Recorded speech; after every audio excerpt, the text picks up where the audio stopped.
What's up, everybody? King Triple C here, the Olympic champion, flyweight champion, the bantamweight champion of the world. And I got a public service announcement to all you wannabe MMA casuals or MMA fans for that reason. You guys make sure to listen to my boy Story of the Fight with Will and Miro. You know why?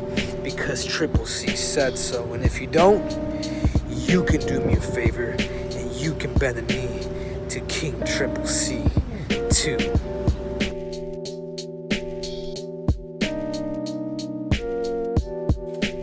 Well, oh, dude, do you recognize his shirt? How did you get that when we were in Texas? Or Yeah, when I was dude, in down Texas? with the boys. Yeah, bro. This is my That was boy the Will. JDS and Miocic fight. Yeah. This is my boy Will. Tony, I miss that guy, man. Tony's awesome, dude. I miss Tony. He's good people. He listens to all these. He's good people. He what? He listens to all these. Oh, what up, Tony? Dude, I'm so excited this week. Because So of football? excited. Yes, NFL is back, man. NFL is back. I know you're not too excited about this because you're anti-American in that way. But dude, I'm so pumped, man. It's just Dallas Cowboy football on again. Fantasy football gets started again. I finally found I won a week in fantasy baseball if everything worked out today. Nice. Yeah, dude. It only took half the season so far. Dude, it's been such a But weird I one. set my lineups. It's all it I takes. set my lineups finally. Dude, no, yeah. So I'm hitting up Matt, and I'm like, dude, I actually set my lineups for a couple days last week. I might start doing this more often. And he's like, dude, you know that there's a button that says start active players, and it just sets your lineup for the week. I was like, oh, shit. Yeah. Sweet. And I'm winning. Nice. It only took half the season, man. To click a button. Yeah, dude. Yeah. Were you able to catch all the fights last night? Mm-hmm. Yeah. Was able to catch a couple of the undercards by the time I got home from work. Mm-hmm. I think I started off with Eubanks and Avila. Okay. But I think the ones I really want to talk about are the same ones that you had texted me about. Yeah. Starting off with Billy Quarantillo. Yeah. Is it weird to me What that you they think call of that him fight, man? Quarantillo? Am I wrong with that should be pronounced differently? Dude, if I would have seen this, not hear them say Quarantillo, I would have just called them Garantillo. That's what I was thinking. Because usually with the two L's together, you know, it's usually Latin descent. Yeah. Man. So but we'll go with Quarantillo since that's how everybody's been pronouncing it. Yeah. The fact that he doesn't have a nickname and they're not calling him Billy the Kid pisses me off. Ooh, I like that one. That's what I wanted to hear the whole time. But Billy the Kid Quarantillo. yeah, it's sick, huh? It is pretty sick, man. I don't know why nobody's come up with it yet. Dude, that guy is super. Their first round, Kyle Nelson, props to him too. Their first round was so sick. It was so back and forth. And I really The thought, overhand right from Nelson. I we're really finding thought a home. Nelson. Yeah, I thought Nelson was going to win that fight based off the first. I was like, man, he was in that mode where anytime Quarantillo would kind of come in and like overextend, he would capitalize on it. If he missed, he would capitalize on it. His counters were like really, really, really strong. But I think what ended up happening was the Nick Diaz effect of Quarantillo was setting that pace. Just because he wasn't having the most success in that first round, which it was a close round, but he was the one setting a pace that Nelson was trying to compete at. And by the time they started that second round, Nelson was just slowly falling off, and Quarantillo was just keeping the pace. Yeah, Very like you were Nick talking Diaz about, style. whenever he was overextending, you had Nelson that had the quick counter, but that quick counter wasn't there anymore. I would say No. probably midway through the second round is when he started seeing that decline. So when he would try to respond with the quick counter, Quarantillo at that point was able to start avoiding some of those counters and come back with some of the counters of his own. Yeah, man, his Quarantillo's a fun ability fighter. to super fun. His style was cool to see because, like I said, the striking reminded me of Nick Diaz a lot. but his pressure against the cage reminded me like Randy Couture. So it was like good pace with wrestling and with striking. Because man, both those guys, that was like the key to Randy Couture was his pace was insane. People just weren't training the way they train now at that time. But also his style of standing in range, like leaning like this, and just anytime that overhand would come over, he would just roll with it a little bit. It was touching him, but he was just going with it, and then he'd fire back with like 3 shots. And his just ability to just stay right in the pocket the whole time in your face, constantly making you work while he's like, I could do this all day. And then I took notes on what his corner was saying, because I thought it looked like he was about to get the finish at the end of the second. Nelson just had nothing left in the tank, and you could hear his corner yelling at the end of the second. He was like, they had an exchange, and then Nelson was on the ground, and you could tell he was just like kind of one of those. And you hear his corner yell out, "He's done, Billy. Finish strong. Break him." And I was like, "Oh fuck, dude, that's gnarly." Can you imagine Nelson hearing that too? And be like, "Shit, man, I got right now." Like, I am done. Listen to your corner, bro. Yeah, and then in between rounds, he said he told me, "You want to go up in the ranks? Finish him." And I was like, "Fuck yeah, dude. That's the type of coach you want in those moments where it's like, yeah, we've done all the preparations skill wise, we got this. Now I need that extra like push of like go out there and fucking break this dude, because that's what needs to be done." And that was sick. And then he did, like, what was it, 7 seconds into the third round, he got the knockout, finished him. Yeah, and that was a pretty gnarly one too, man. Right on the orbital. Yeah, and the way he kind of just hunched over and fell forward, it was pretty gnarly. Yeah, but it's part of the fight game, right? Yeah, and I thought maybe when I was watching it, like the first time, like just like watching it, the way he kind of stuttered and then fell, I thought maybe it was like, oh, he probably broke his orbital and he went down because of the pain. But then you see, like, I didn't think he was actually like out. But then you see the replay, and when he falls, he like kind of tries to brace himself, but just face flat on the mat, and it's like, oh shit, that was he was not all there yet. And it was the same thing that we had mentioned the week before, where he kind of like looks over a little bit. Oh god. And Quarantillo luckily didn't hop on him like right away. He took a couple steps to see if the ref was going to jump in, and once the ref took a little bit, then he kind of cocked his right arm back, and it didn't seem like he connected very well when he went with that right while he was down. So kind of had to punch through the arms of the ref. Yeah, and I didn't like how Brendan was like, he's like, with the walk-off KO, and it's like he tried to get a follow shot. That's not a walk-off. Can't just be throwing out walk-off KOs, you know? With a kind of walk-off and decide not to walk off KO. Yeah. With Quarantillo at 155 pounds, I think they said this is his third straight win in the UFC, if I remember correctly. Yeah, I think he was at that was at 145. Was it at 145? Yeah, third straight win though. Third straight win. So what's next for him? I mean, the corner yells out that's how you move up in the ranks. Yeah. I like him too. I'd like to see him get some tougher opponents and see what he could do. Yeah, Billy the Kid, dude. Get that nickname going, man. Shit's sick, dude. We'll see who we can escalate that to. Yeah, Billy the Kid. So 8-fight win streak, 3-0 in the UFC, man. And that 145-pound division's fun, dude. 15-2. He's gonna be fun to watch. I like him.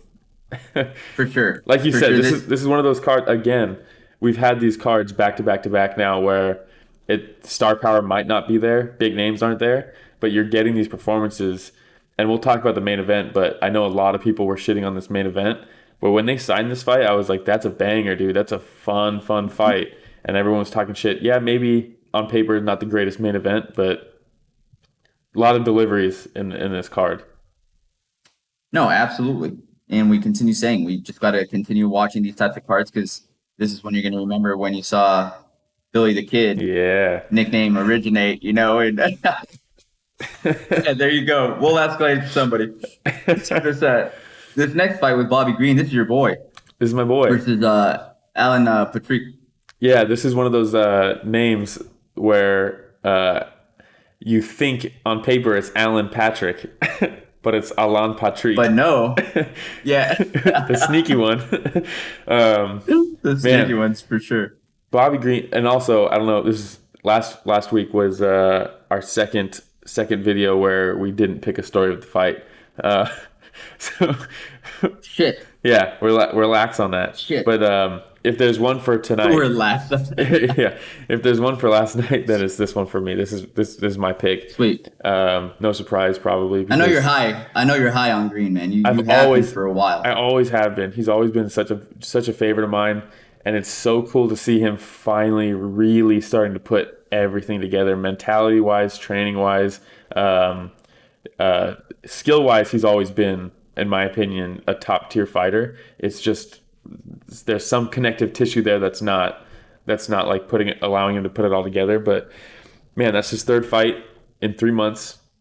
I mean, Third straight win, all in the Apex. I wonder if that's maybe something that is contributing to his success right now. Is maybe the environment. Yeah, I mean, he's looked amazing in all three of his fights in the Apex Center. This fight, I mean, Patrick had nothing for him, gave him nothing. The fact It was that a dominant performance. very dominant. The fact that Patrick was like, I'm going to go out there and out-grapple this guy, and Bobby Green's like, no, I'm about to set my personal best for most takedowns in a fight.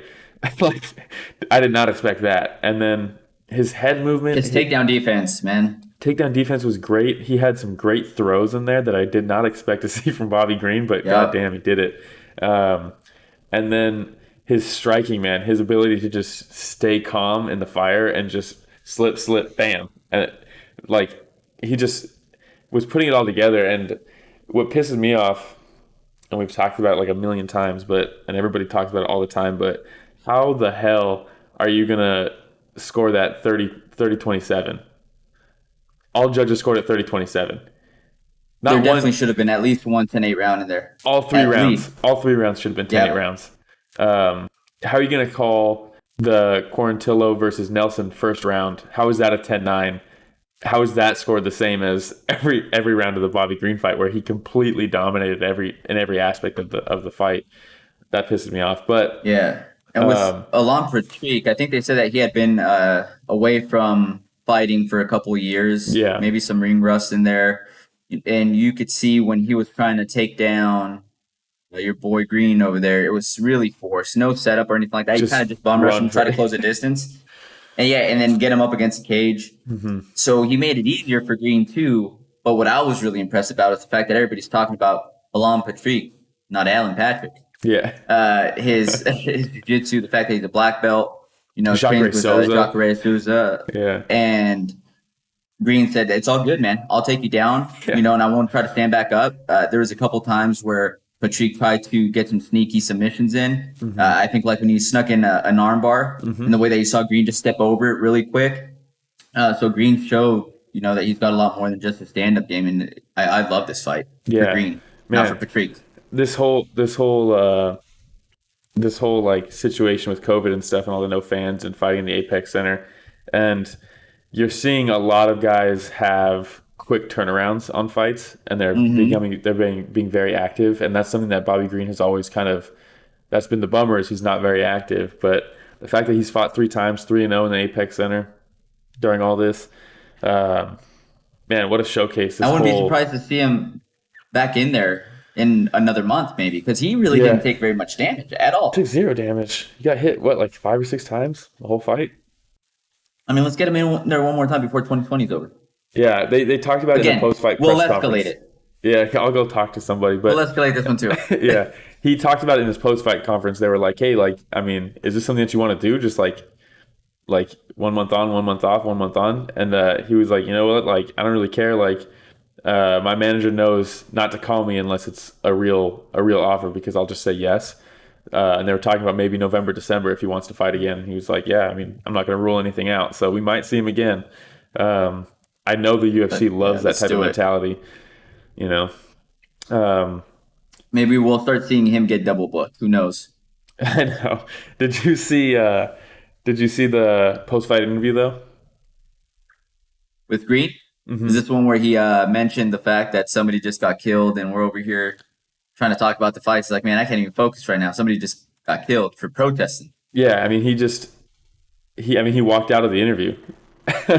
Mhm. And it just Awkward shows for Bisping. very awkward for Awkward for Bisping. Bisping. You could tell He's like still talking to him. he's like, and back to the fight. And he's like, no, no, no, no, I don't even care. I don't even want to talk about the fight. You could tell it was probably the guys in the truck telling Bisping, stay away from the Iran situation. Let's just keep talking about this. Bring it back. Bring it Yeah, back, Bisping. Bring it back. yeah. He failed miserably. You fail miserably, yeah.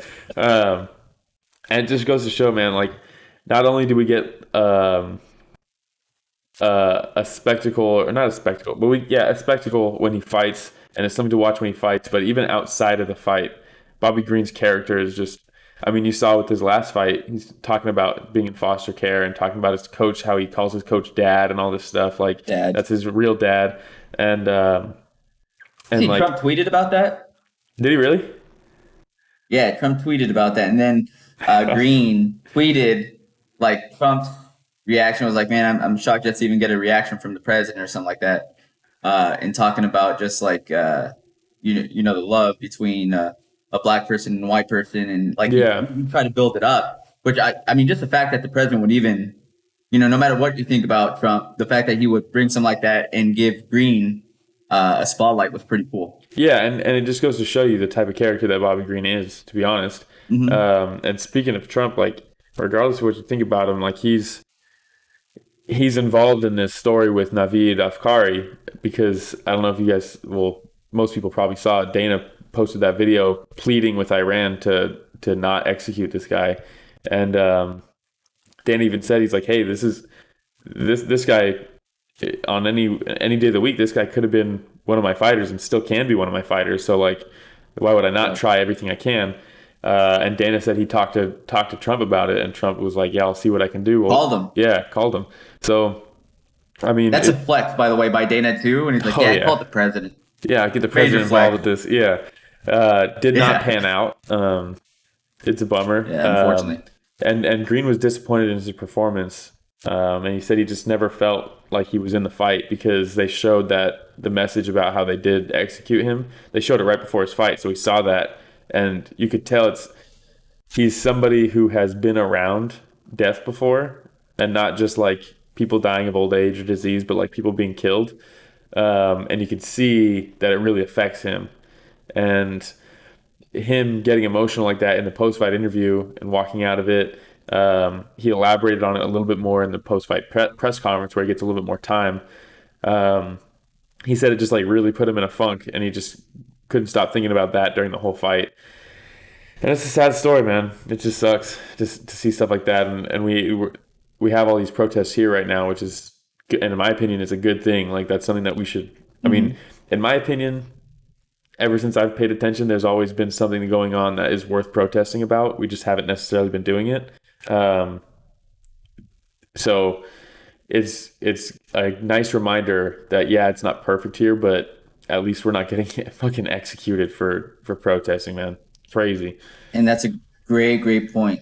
I think that a lot of times we take what we have for granted, Yeah. and not just where we live, but just at home, with our loved ones and all these different things. And something like this really puts everything into perspective. Yeah. And I agree with you 100%. Do we have a lot to work on in this country? Absolutely. Yeah. I think every country has a lot of things to work on, Yeah. right? But the fact that we are able to go out and share our honest opinion on any given subject and not have to worry that there's any major repercussion and I might lose my life due to going up against the government. And we're lucky in that sense, Yeah. right? And for Green, I'm thinking about if you're his corner, if you're his dad there, and would you think about possibly turning the TVs off next time before anything like this happens? Because you could tell that he could have finished this fight.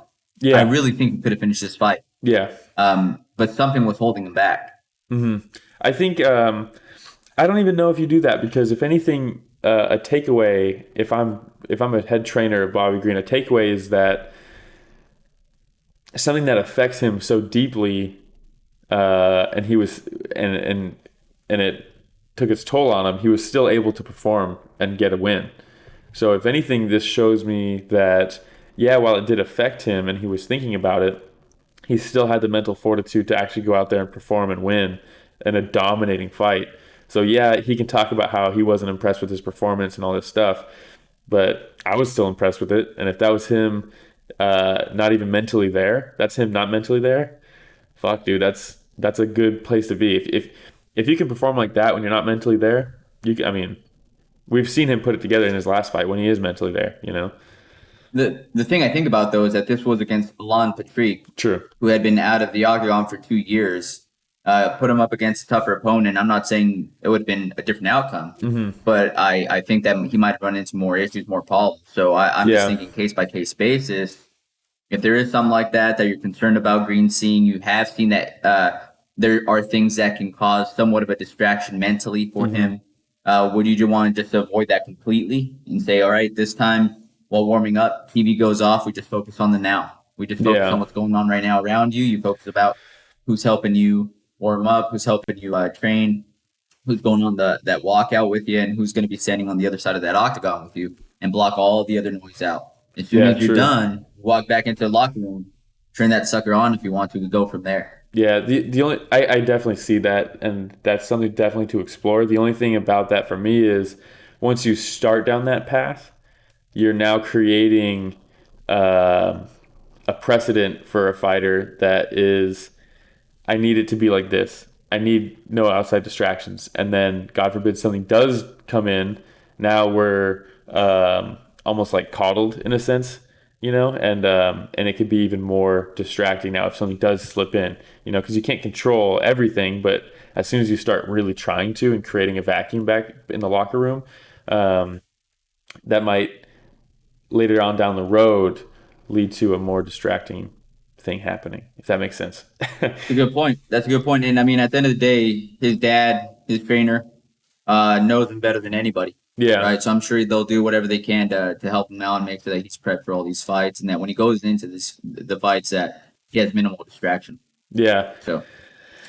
Yeah. Next one. Ed Herman. This is my story of the fight, Will. Yeah. Not surprising. Yeah. I fucking text you about this too. And again, try to be as respectful as possible. And I said, "Are you live right now?" Yeah. Because I don't want to ruin anything. And I wasn't. And I told thank you. And I told you, don't go on Instagram because I'm posting about this right now. Yeah. But holy fuck, give us replay, please. Yeah. My story of the fight, my takeaway from the night is we need replay. MLB, which for the longest time was against replay because it's going to take away from the history and just the game of MLB, of baseball. When you think about a sport that just has so much tradition, where people don't want to mess with that tradition as much as possible, even though technology's there, if they're able to figure it out and put in some replay in there, I'm sure that a young sport like mixed martial arts can figure out something with replay. Well, because in this case, it cost the fighter a dub. Yeah, well, in Nevada, referees can look at replay at any point they want to, and it doesn't stop the fight.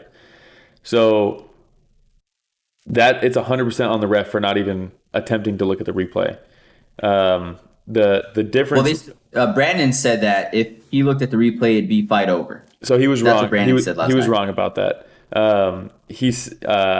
It's two different ways. It's when replay is used on a finish. That's when it ends a fight. At any point during a fight, a referee can look at a replay, and it doesn't change anything. It doesn't affect anything. So usually, would you say that was a stop on a finish? No, you could argue that you can. He was about to finish him. Yeah, what I'm saying is he should have and you'll see Mark Goddard do this. If someone's taking their time for like a groin strike or whatever it may be, eye poke, whatever it is, they look at the replay right away, and they say, "No, you're good." I mean, Koscheck faked a groin strike back in the day, and they looked at the replay while he was rolling on the ground in pain, and they're like, "Get up!" Or no, it wasn't a groin strike. It was I think it was Paul Daly, a knee to the head on the ground of an opponent, and it completely missed Koscheck. Koscheck grabs his head, flies back, and they stop the fight, and they're like, "What the fuck?" All this stuff. Referee looks at it. He's like, "Nah, get up. That missed. completely whiffed him, and Koscheck gets up, starts fighting again. And that's why Paul Daly at the end of the fight tried to hit him again once they called the fight, and that's why Paul Daly got kicked out of the UFC, because he's tried to attack a guy after the fight was already over.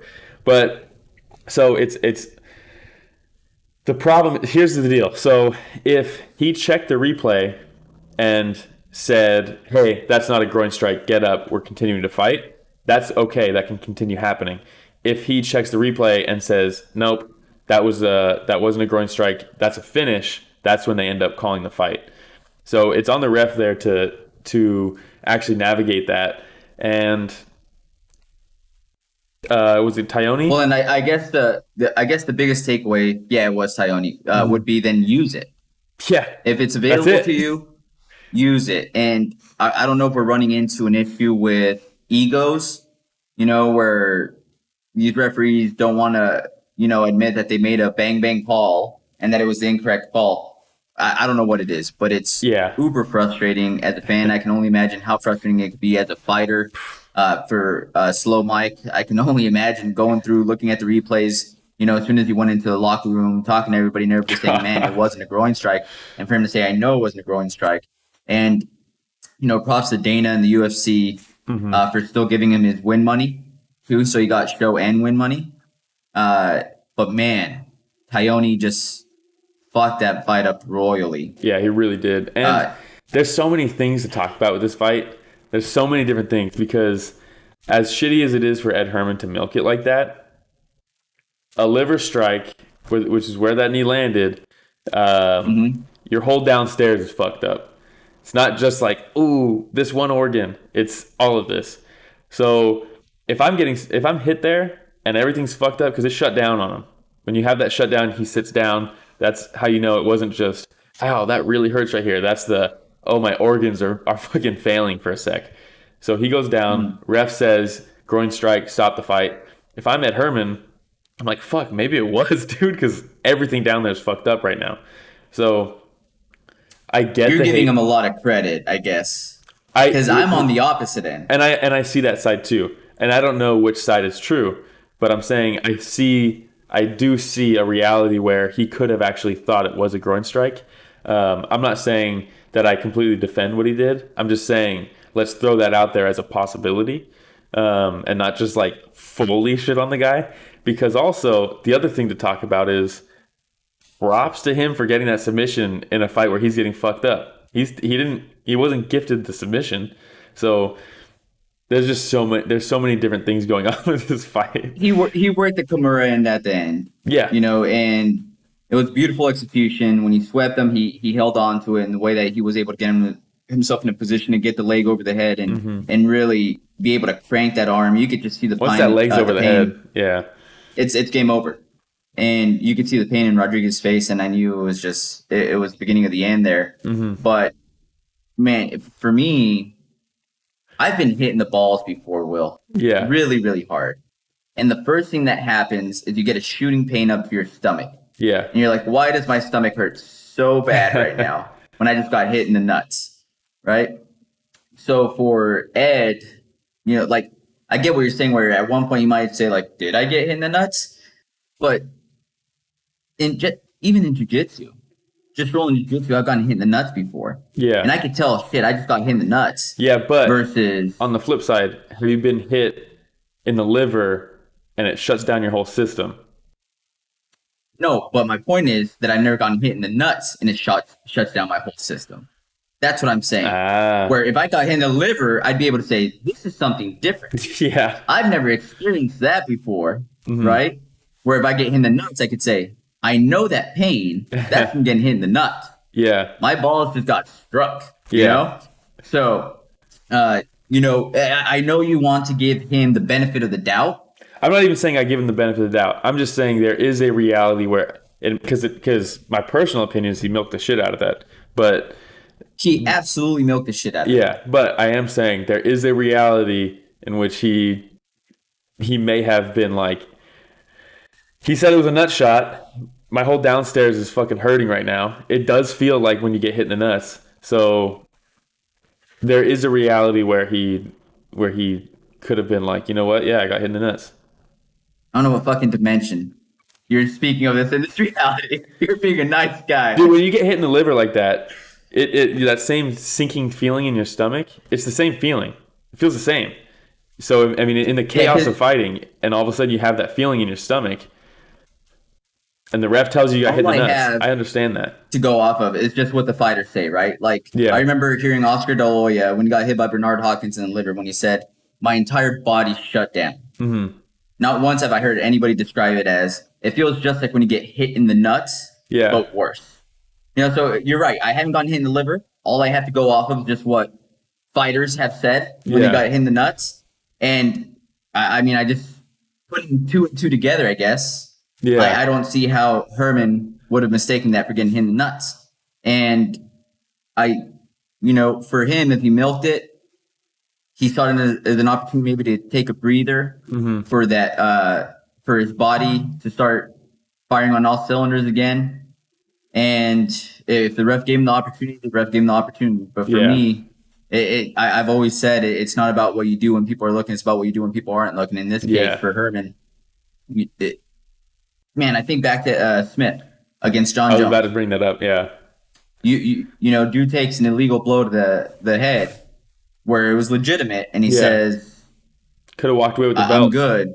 Could have walked away with the belt." And this dude gets kneed in the liver. Beautiful Muay Thai technique again. Mike Rodriguez's entire fight.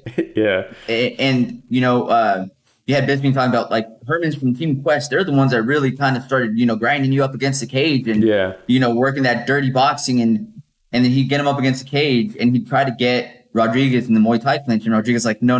Let me show you mine. Yeah. And he hit him with those knee strikes. The Uno reverse card. Yeah, exactly. No reverse card. And I guess I'm just uber frustrated. Tyone not using the replay. If it's a tool that's available to you, then fucking use it, because you put an L next to this man's name. Mm-hmm. And luckily, it's not like in boxing where if you take one L, you're not going to see any movement in the rankings anytime soon.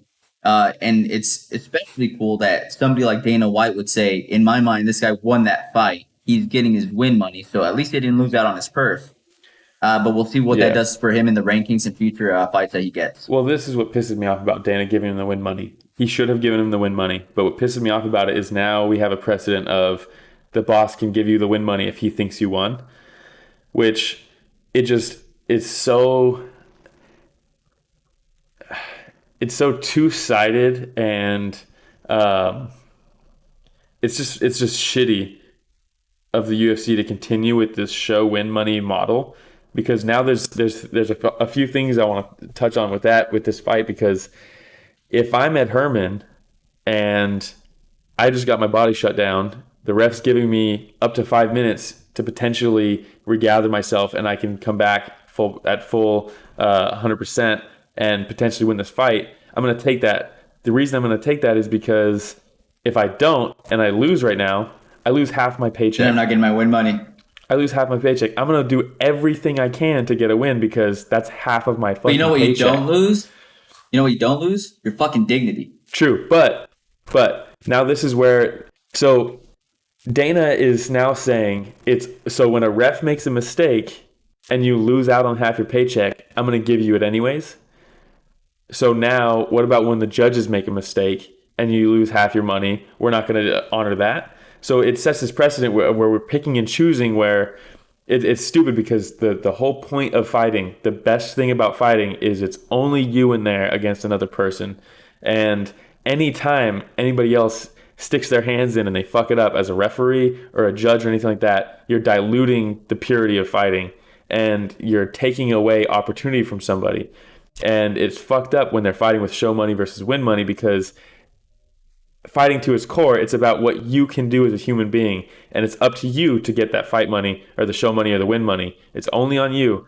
And now we have these guys getting their hands in it, and they're diluting it, and they're fucking it up, and they're preventing you from getting your win money. We need to just completely do away with that model, because clearly fighting is not done in a vacuum where it's a fighter versus a fighter. There's other variables with the referees and the judges, and that it just dilutes it. And to have the show money, win money thing, all it does is create a mentality for fighters to milk situations like that. Because, man, if I'm Ed Herman, dude, I'm never going to be champ again. Or not again, but He's not going to climb up the rankings and become a champ. It's not going to happen.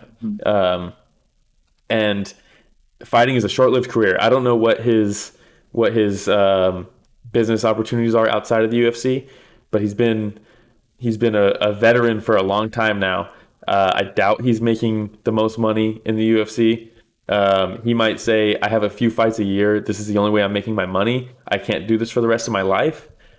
I need the fucking win money. It's half of his paycheck.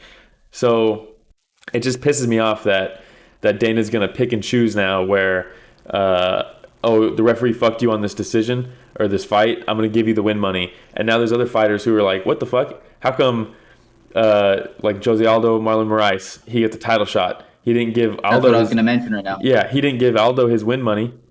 I don't know. Aldo might be on a single pay structure. Just a solid pay. Yeah, I don't think he is, but he might be. Yeah. But and I think about that too. And you say that they set a precedence on where Dana White can make a decision about money. And while he hasn't made a precedence in pay, he has when it comes to him saying, hey, in my mind, this person won the fight, so they're going to get a title shot, which then leads to another big payday. Yeah, true.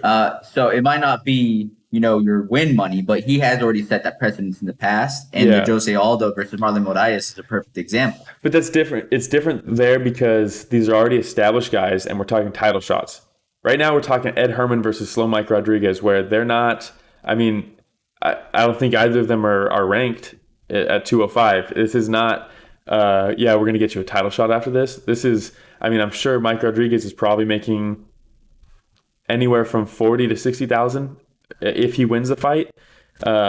Very different than, you lost that one. I'm not going to give you your win money, but here's a title shot. There's no title shot coming after this. But that's what I'm saying. Like, knowing that he's not going to get a title shot after that. With Jose Aldo, he might have not said that because he knows he's going to get a title shot after this where that payday will come. Yeah. With him, he's not going to get that title shot. So let me go and get him his win money and show money. Yeah. So but you better do that now for everybody who's sub top 10, because these are the guys he's not going. I guarantee he doesn't. It's not going to happen. Yeah. I think for something, this is extremely obvious. He was about to finish Herman. Yeah. Herman was on the ground. He was in pain. He was more concerned about protecting his midsection than he was protecting anything else. Yeah. And Rodriguez was about to start laying it on him, man, with some serious ground and pound against the cage. So I think this was a little bit different because it's obvious that he was supposed to have this win. When it comes down to the judge's scorecard, could be a little bit different. I don't know. I just don't remember seeing something as obvious where I could say this person literally was about to finish this fighter and was pulled off of this fighter because of an incorrect call. I don't know. So, like I said, Dana's probably not going to go through with every single fighter and say, hey, I don't agree with the decision of the fight, but here's your win money. Yeah. But he might say, hey, you were on top of the guy. You were ground pounding him. Somebody pulled you off when they weren't supposed to. That ref did such a shitty job. Another Mazagaki or whatever, type of call, as he said. So he might do it then. I don't know. All I know is that this was a messed up situation. Yeah, 100%. Again, this is why this was my story of the fight, dude. I was heated after it happened. Yeah. Slow Mike was on such a roll before, and I don't think this derails him at all. No. But it just sucks that going forward he's going to have that loss next to his name when it really shouldn't have been a loss, and it's not due to, like you said, what he was able to bring to the fight. It's 100% due to one of the variables that you mentioned, which in this case was the referee, and another variable, which is the replay, which the referee decided not to use. Yeah. So there's just we just need to get this consensus rule across mixed martial arts, because if you're saying this is something that they're able to use, then we have Brendan saying no. If he uses it, it's no. Which one is it? Like. Yeah. So, everybody's kind of iffy on these rules. Like, we just got to set the rule, instant replay available across the board. Can you imagine again? I know it's a different sport, but let's say the A's were playing the Giants. And they're like, well, good thing in California we have instant replay that's available. And then, oh, shit, we're playing the Marlins today. Unfortunately, no instant replay available. Yeah. The A's should have won the game. That wasn't an out at home plate. But oh well, it's Florida. And Florida would be the state to fuck it up anyway. But you know what I mean? Like, let's the sport is early. Let's get it in. Let's set it across the board, and let's just never have a situation like this again. Yeah. And as far as fighter pay, Will, I'm with you 100%. You know that, man. I think these fighters should be getting paid for putting their bodies on the line and for doing what they do on a regular basis, and they shouldn't have to worry about show money and win money. It should just be set pay for everybody. So Yeah, because that's all I got, man. I'm sorry. I'm going off on a rant about this, and I'm just getting upset again. Yeah, let me go one more thing though, because what you just said at the end there is exactly it. Because they say that the show money versus win money is to incentivize finishes, but the reality is it's so that they can pay one of the fighters way less money. That's what the reality is, because it shows you that the incentive is not get a finish. It shows you the incentive is milk a low shot, because now I need to get my win money. I'm going to milk this as long as I can so I can potentially get this W. It incentivizes the wrong things. It doesn't incentivize. You think these guys aren't going out looking for a finish every time they fight?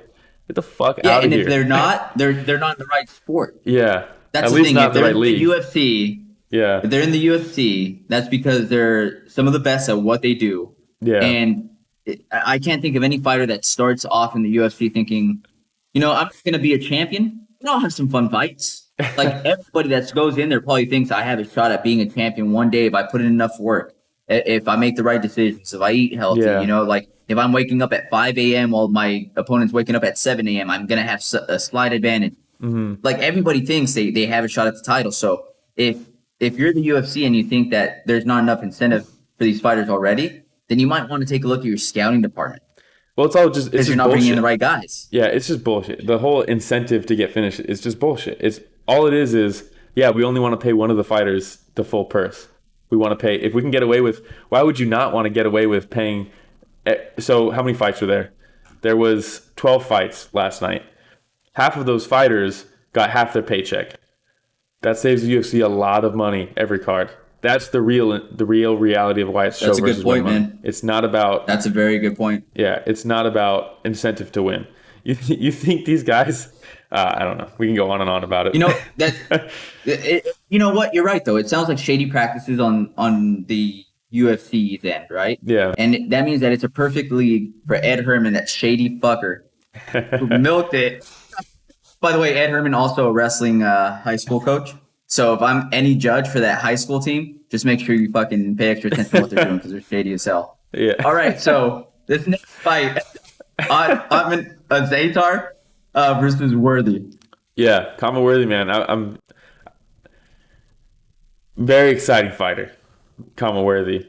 But Azatar was clearly see the difference. It was a quick fight, but my takeaway from this fight was while Worthy was looking for finding his range, landing the jab, single shots, trying to touch him, but single strikes at a time. And first round, generally that's what's going on, right? Versus Azatar, combos. Yeah, versus you're gonna throw your jab out solo. I'm gonna come back and answer with 2-3 punches every single time. Every time Worthy was throwing one shot, Azatar comes through with 2 or 3 every single time, and it was just too much, too quick for Worthy. He just swarmed him, put it together really, really well. Looked good.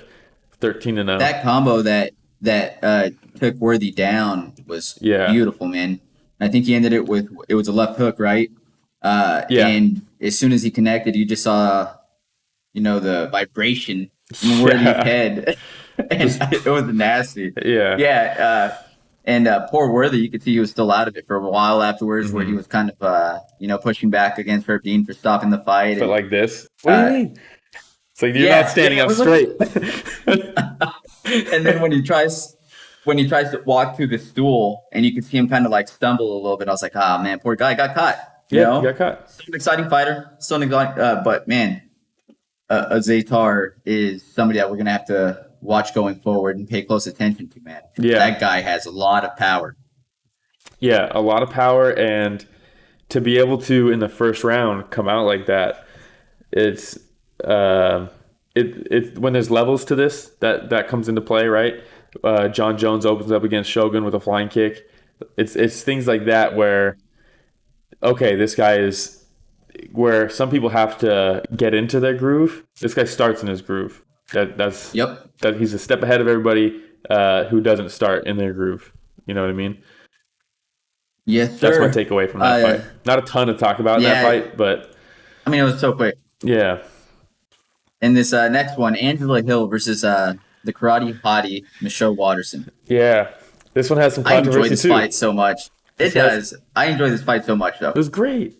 This is I on think paper, I was like, this fight's going to be amazing. But I know people were shitting on it, but Angela Hill, if this fight happened a year or two ago, Michelle Waterson just runs right through her. I don't know if she gets Thank the you. finish. So this is what I was going to say right now. If we were to have a show with just superlatives, right, Yeah. and we'd be like, most likely to improve and become a champion, Angela Hill Yeah. would be my pick because she has shown major improvement in the last couple of years. I think that going back down to Invicta and then coming back up what did wonders for her career, man. Yeah, I think it's not even that definitely does. It's not even just that though. It's just that she's still so new. It's like when people start like lifting weights, right? They never lifted weights their whole life. Now they start lifting. Their progress skyrockets really quick. All of a sudden they're getting better shape, all these things.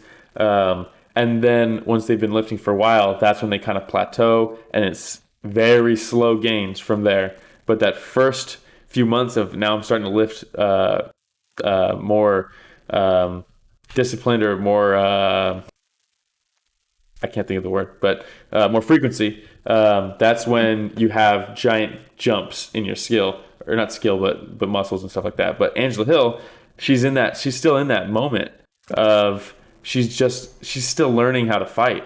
So her skill jump is drastic right now, and so finally we see her starting to really put it together in her last few fights.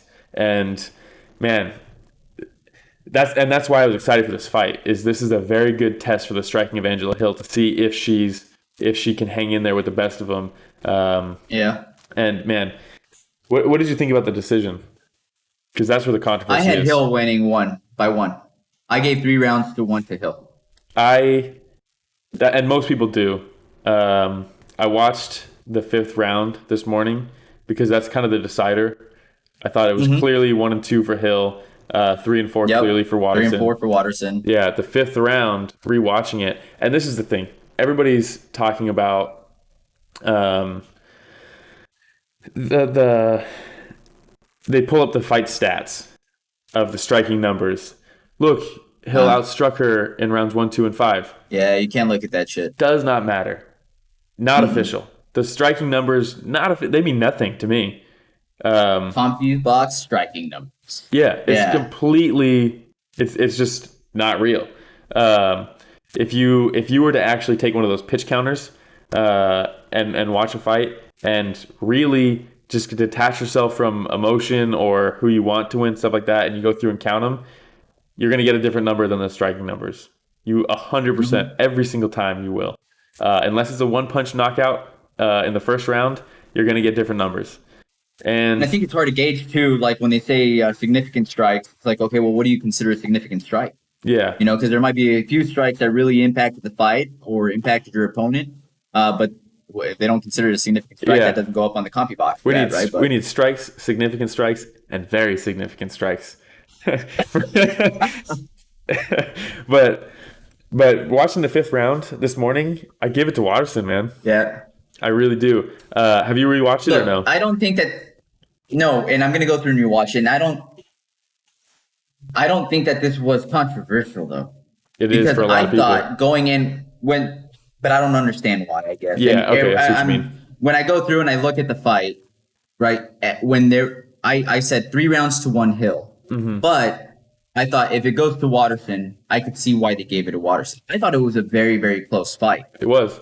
Taking the strikes out of it and seeing the ground control that Waterson had in there as well, like just trying to put everything together, I could see how the judges would score a few extra rounds to Waterson. And then taking a look at this, man, 47-48, 49-46. Who the fuck scored at 49-46? Sal D'Amato. That's what I want to know. Sal D'Amato. Yeah. It's not like he's been doing this forever. I know. Fuck, man. Let's get it right. But, you know, I didn't think Goes it was back to very Bobby Green not controversial. getting a 10-8 round. Yeah. So I could see how Waterson won this fight on cards. I personally had it for Hill. I don't think it was super controversial. It was an extremely close fight. I'm happy with whatever decision they went with. Not the 49-46, but just the fight going to Waterson. And I thought that Angela Hill really showcased her striking abilities. Her footwork was on point. She had a lot of really good feints that had Waterson going, especially in the first 2 rounds. And you could definitely see that after the 3rd round, when she couldn't get off the ground, that she was a lot more hesitant in being concerned about the takedown. But the reason I gave the 5th round to Hill was just from octagon control and aggression. So it was pretty close, I thought. Yeah, here's how I'm going to plead my case for the Waterson, because I haven't seen anybody online give it to Waterson. Everybody I see talk about it says, people are saying, "Oh, it's a robbery." Yeah, but not a robbery. And I can see Angela Hill winning, but where I see Waterson winning that 5th round is when I rewatched it. I was like, I'm going to take this round minute by minute. First minute, Hill got pretty much nothing off. It's all Waterson with her kicks at range. She landed a front kick to the head, was landing side kicks to the body. Then the next minute, so second minute, still kind of more of the same. Octagon control from Hill, but really, for me, octagon control is, and I think in the scoring tiers, it's only technically supposed to come up if it's completely even on damage, output, volume, accuracy. It's like the lowest tier of what's supposed to matter, right? It's when everything else is even. And she was coming forward the whole round, but she was walking in hands, and I don't know why her foot. She stopped using her footwork completely. She was just walking her down, eating side kicks to the body. Round, man. High output. But it's almost like she was like, I'm just gonna walk through this shit. It's not hurting me. But it's like, just because it's not hurting you doesn't mean that the judges are seeing her land on you, you know? And she was landing these kicks to the body, and she would just walk right through them, but she kept landing them. Hill didn't land anything of significance until there was like a minute and a half left of the round. Yeah. The last minute, yeah. Yeah, and then even then, in my opinion, it's okay, so that at that point, Waterson's winning, in my opinion, with volume and with accuracy. She's winning the first 4 minutes of the round, really. First 3.5 at least, if you want to give Hill a little bit more credit. And then, Hill finished the round strong with the last 20 seconds in the clinch, landing those knees to the body. But for me, that doesn't outweigh the 4 minutes of work Waterson put in. So I see why people give it to Hill, because she probably did the most damage in the 5th round with the knees to the body. But in my opinion, it's not nearly enough damage to outweigh 4 minutes of output. If she rocked her or if she wobbled her or dropped her, then But I mean, 5 knees to the body doesn't take over a whole round, in my opinion. You know what I mean? I think that's where I go with the octagon control and the aggression, is because I feel like the damage that Hill put in that last minute was pretty close to the damage that Waterson put in the rest of that round. I know that he had like a nice axe kick in there and a couple body kicks that were good, significant strikes. There we go with significant strikes. I mean, I think they are. Just because she walked through them, man, side kicks to the body will fuck you up. Even though she walked through them, I mean, it's still a strike, you know? Yeah, and for me, when it comes to the strikes and damage, I felt like it was pretty damn close for that round as a whole. And that's why I thought, maybe with octagon control and aggression, that Hill just, eked out that last round. But what do you clarify I'm fine with as Waterson aggression? winning. Yeah. So, she's the one that was controlling the pace a lot more and actually pushing forward. Well, controlling the pace how? Engage. Controlling the pace trying to engage. So, but here's by where walking forward, trying to engage. Yeah, but here's where I start to think about that, because just because she's walking forward, if you look at the volume of strikes, it was Waterson who's setting the pace of the round. So for me, walking forward, there's two styles, right? There's I'm coming for you, and I'm moving away from you while picking you apart. And that's what I saw Waterson was doing, is just because Angela Hill is walking forward, it's Waterson who's setting the pace of the round by continually throwing strikes and keeping her away and sticking on the outside. It's a higher output in the beginning of the round. And for me, aggression comes down to striking, not who's walking forward. because if it comes down to who's walking forward, Brian Ortega would have beat Max Holloway. You know what I mean? Because Max Holloway was fucking him up moving backwards. Because then you take a look at the damage. That's the extreme. You take a look at the damage. Yeah. But would you call Ortega the aggressor in that fight? I would say Ortega was the. Really? For me, the aggressor is who's fucking up who's landing the more strikes. That's the aggressor for me. And I think that's where that's probably how you get different scoring, right? Different judge scores, because everybody's going to count that a different way, just like you and I do right now. Mm-hmm. That's why we need more judges. I mean, that's why we need a lot more judges. Yeah. Another story of the fight. We could double up on this one because we missed last week. But yeah, I mean, like I said, I'm fine with Waterson winning. I don't think it's a robbery in any way, shape, or form. They both came to fight, and Waterson going in said that she, had been trying to grapple a little too much, and she was a striker going into this. Mm-hmm. I love when fighters say that. And Hill goes in saying, "Hey, I'm a striker, so I'm going to show her I can outstrike her and put a crazy amount of output out there." And it was just a really fun fight. And for it being a main event, I think it delivered. Hell yeah, it did, man. Those first 2 rounds, man, I'm so high on Angela Hill. Me personally, I think Waterson won that fight. But, man, Angela Hill, every single time she fights, she's showing so many leaps and bounds of progress. And this division for the past, really since its inception has been probably my favorite division. Women's strawweight is fucking awesome, dude. For the most part, women fighting in MMA give you exciting fights. I always feel like they fight with like a chip on their shoulder. For me, it's outside of Cyborg and Nunes. It's pretty much just women's strawweight for me that's even competitive. The 135 is very shallow. 125 they basically made so that Shevchenko can be a champ, and there's really no one for her to fight. 135 was the same way. But doesn't mean they don't throw up the brawl, though. True. Yeah, true. You get some brawls. I'm not saying that the level of fighting is up there, but I'm saying that they're scrappy, man. They come in and they throw down. And even like the fight from earlier with Eubanks and Avila, I love hearing how a lot of these fighters start in their MMA careers with like Avila. She was like, I was in a kickboxing class and I was like, man, I could throw a punch. I wonder if I could take one. And the rest is history, Well, how about Angela Hill? She started training Muay Thai to lose weight. 24? At 24? Yeah, just for cardio. And then she was like, did you hear her on Rogan where she was like, I guess somebody pulled out of a fight 2 weeks after she started. 2 weeks after she started, her coach is like, hey, I want to get this try. She's like, what, like getting a fight? Yeah, sure. And 2 weeks after she started in MMA. It's just awesome stories. Yeah. Awesome stories. Yeah, I love shit like that. All right. Well, that's it for that, man. Do you have anything else?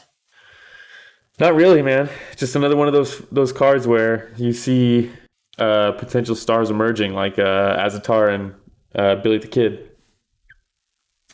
Billy the Kid, dude. We're gonna have to write this one out. I know.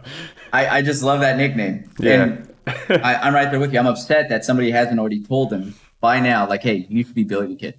Yeah. I mean, he looks like, especially in that fight with his hair and like his facial hair and stuff, if you just put him in like the dirty cowboy outfit, he's perfect to be in a Western, dude. Pulling his quick draw on you and shit. It's Billy the Kid. That's hilarious. Hey, what about the news from McGregor? I know that we were like, hey, should we report something about that? Yeah. Turns out that, he gets taken in and interviewed, and they released him right after that. Well, they released him after 48 hours. They held him as long as they could. Sounds like it's not going to be as major as it was set out to be by a lot of these media outlets. I'm sure there's a lot of clickbait in there as well. Well, I mean, just by saying he was arrested, he wasn't arrested. So the first article comes out and says, Conor McGregor arrested for attempted sexual assault. So that alone, the fact that he wasn't arrested, but you put that in your headline, now it makes me think, is everything you're saying in here bullshit? You're just trying to get views? Mm-hmm. The credibility sucks. Which we did not record because of that, Will. Yeah. Because we have our dignity. You know who doesn't? Ed Herman. Yeah. That's all I got, dude. Yeah. Damn. We'll end it at that. Do you have anything else, bro? No, that's it. Good cards coming up, though. Man. Next week is stacked. If you were to tell me next week's a pay-per-view, I'd believe you. Yeah. Hey, how do you feel about... It is absolutely stacked. How do you feel about doing moments of silence for fizzled out fights on cards? Oh shit, dude. Yeah. What are we talking about? So like Which this, fight are you talking about? Like this Poirier one, coming up here pretty soon, and yeah, but even just like this card, like Matt Schnell versus Tyson Nam could have been a fun fight. Camacho was supposed to fight, yeah. fun fight against Brock Weaver, would have been good. COVID, damn COVID. Yeah, And dude, then you know what? Thiago Santos versus Glover Teixeira was supposed to be the main event. So every fight, Another moment of silence. every card, I feel like we should list all the fights that were going to be bangers that got fizzled out for whatever reason, and then just have a quick moment of silence, and then we start. And we'll put up in black and white the names and their pictures like they passed, and then Hello, we'll move darkness, my old friend. Yeah. Dude, and I really am upset about the Frank Camacho fight. I know. Dude, I love watching Frank Camacho fight, and I've been a big fan of Frank Camacho.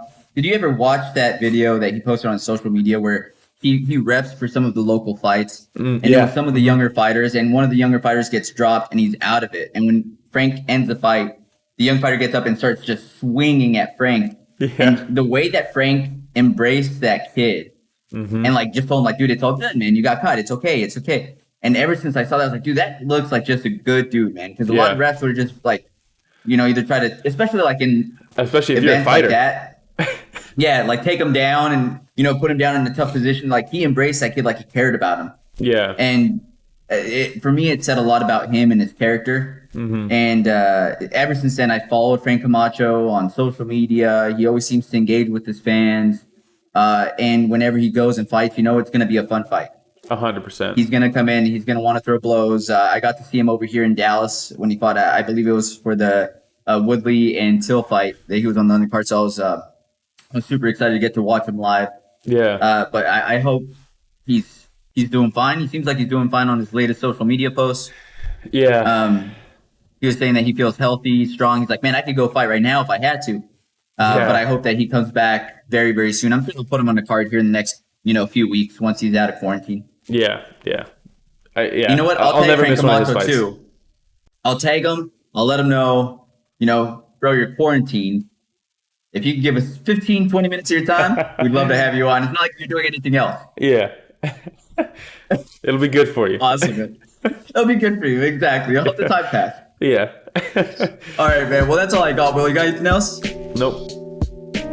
All right. Thanks for listening to Story of the Fight this week. We'll talk to y'all soon. All right, everybody. Thanks for listening to the Story of the Fight. We really appreciate everybody's support. If you don't mind hitting the subscribe button, and when you do subscribe, make sure that you hit the notification button as well. That way you get notified whenever we upload anything new. Don't forget to hit the like button. It goes a long way for us. And leave some comments. We love interacting with everybody. Yeah, and if you want to stay even more up to date, you can follow us at Story of the Fight on Instagram and Twitter. And you can email us at storyofthefight@gmail.com. Ask questions, give us feedback, critique us. We want to make this better, and input helps us do that. Thanks for listening to Story of the Fight, everybody.